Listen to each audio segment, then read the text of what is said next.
So this tank has been set up for about a little over 6 months now, and like most people who are new to reefing and fish in general, I guess, I've had a little bit of a problem with nitrates, and it's probably mostly from a combination of overfeeding and not quite getting my maintenance right when I first set the tank up.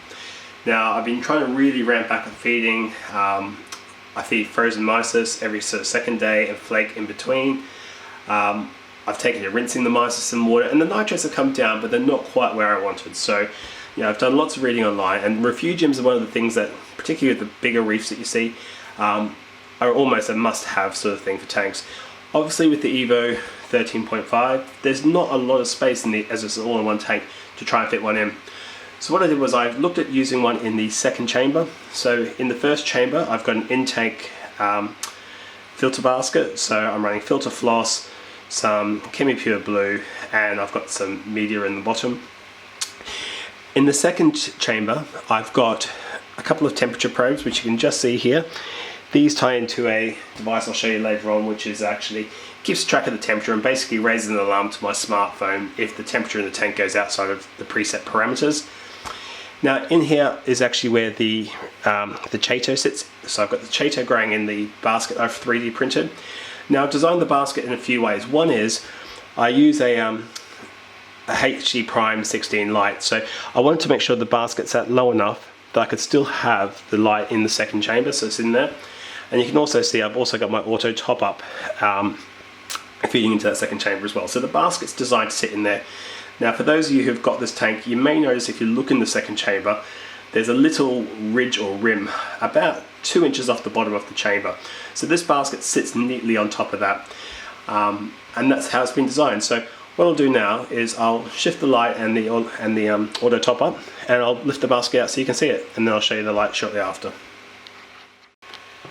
Okay, so I've now shifted the light across and the auto top up. Now I'm going to lift out the Refugium insert. So as you can see, as I lift it out, it's been 3D printed with a little tiny lip here to make it a little bit easier to pull out. Pull it out and put it in the container. Oops, a bit of water everywhere. And there you can see the Chaeto growth. Now that's almost quadrupled in size since I initially bought it. So the way it's been designed is the water comes in from the actual chamber one through the side slots here, through these holes. So as the water flows through the holes, they come into the Chaeto.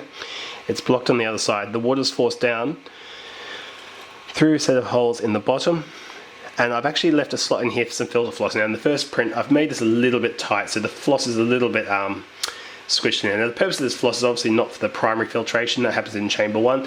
This is really just to stop any Chaeto getting through into the third chamber, which is the return pump back. So it comes through there, out the back, and then obviously into chamber 3. So that is it. It's a fairly simple sort of setup. As you can see, it takes about 8 to 12 hours to print, depending on your 3D printer. I'll put the link into the actual video at the below to show you where you can download it from. And yeah, any questions you've got on how to print that, just let me know. So for the Refugium Light, I did search online because I really didn't want to have to build this one myself, but in the end I'm glad I did. It was a bit of a fun piece of work. What I've actually done here is I've 3D printed the holder for the light, and I've bought some LED grow lights on Amazon, which I've now trimmed, inserted in there, and I'll show you in a second how it goes together. The lights themselves I think are about £12, and yeah, it costs next to nothing if you've got the 3D printer to print this off. So I'll show you what it looks like now. It's velcroed onto the back of the tank. So the Fluval tank's got a little bit of a black matting, I guess you'd call it, on the back here. So I've just scraped it off where the light sits. And I've used 4 little velcro dots to hold it in place, so it sort of sits against there. Now let me show you this. So this is what the light looks like. As you can see, it's a fairly simple design. I've got a little jack in the bottom, a little DC jack that I can put in there. Bought that off Amazon as well. Once again, I'll put all the links online. And inside it, I've got 5 strips of these lights. Now when you buy these lights, they come in quite a long roll, and you can buy 10, 15, 20 meter rolls. You don't need too much. What's important though is on the rolls, they've got these little symbols saying where you can and can't cut. So I've basically cut them to the size that I wanted it to be. One thing to note, they do put off a little bit of heat. So the first version of this I made, I had enough lights. You could probably see me from Vegas kind of thing. Realized really quickly I didn't need that much light. It was drawing too much power. So I've reduced it down. So I've got 5 little strips in here. Each one of those has got, I think it's 9 lights a piece on them. So 45 lights. I think from memory it draws just over 1 amp. So you don't need a very big power supply to run it. And I run mine for about 12 hours a day. So I run them in the inverse cycle to my daylight. So my AI Prime basically goes down sort of a moonlight phase at about midnight. I usually have these turn on about 11 and come off the next morning at about 10. So it's not quite 12 hours, but pretty close to it. And that's really all there is to it. These come with a sticky backing that you just pull off. They're wired up in parallel. If you're not quite sure what that means, just search on the internet. But basically it means that all the positives are hooked up together, all the negatives are hooked up together, and then obviously that goes through to the jack. And that's for the jack. It's just another plug pack that I've just bought off Amazon. It's 12 volts. I bought this one as a 3 amp just because I wasn't sure how big the final light was going to be.